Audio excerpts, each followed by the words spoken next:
Hello दोस्तों, welcome to day 14 of my village life. तो अभी है सुबह का टाइम और मैं अपनी मम्मी के साथ जा रही हूँ घास के लिए।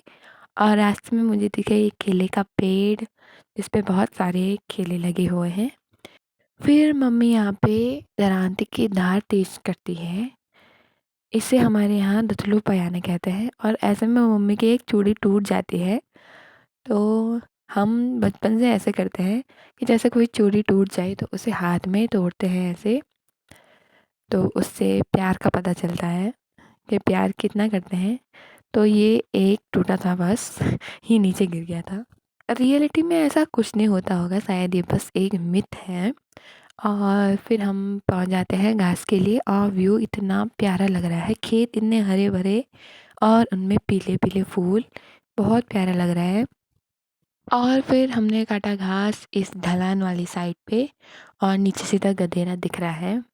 और यहाँ पे हमने घास काटना है।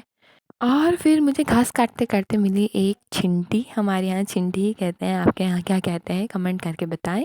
ये चीड़ के पेड़ पे होती है और जब ये पक जाती है तब ये नीचे गिर जाती है।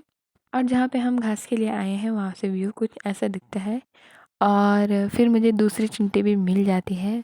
वहाँ पे आग जलाई हुई थी, उसमें गिरी थी तो थोड़ा सा ये भी जल रखी है। फिर मम्मी ने यहाँ पे पेड़ काटा भैंस के लिए घास। और फिर हम घास काट के पहुँच जाते हैं अपनी गौशाला में।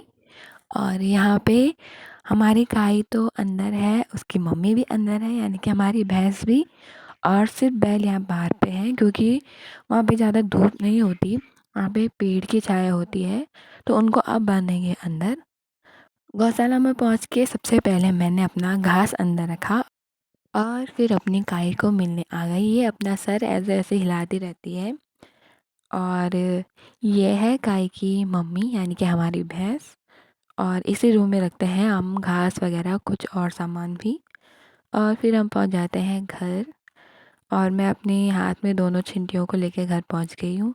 और फिर शाम का टाइम हो गया और आज हमारे गांव में एक छोटे बच्चे का बर्थडे है। तो हम उसके बर्थडे में गए थे। तो ये है बर्थडे बॉय। तो यहाँ पे इसने कैंडल बुझाई, केक कटिंग की और फिर सबको केक वगैरह बांट करके हम भी आ गए थे घर। और रात को मैंने देखा कि दादी लाई थी ये हल्दी। अभी ये कच्ची है तो इसको धो करके उबाल करके कूटेंगे। तो कच्ची हल्दी भी बहुत बेनिफिशियल होती है। और इस बार हल्दी इतनी ही हो रखी है, आपको चाहिए तो कमेंट करके ज़रूर बताएं। तो आज के व्लॉग को यहीं एंड करते हैं, मिलते हैं नेक्स्ट व्लॉग में।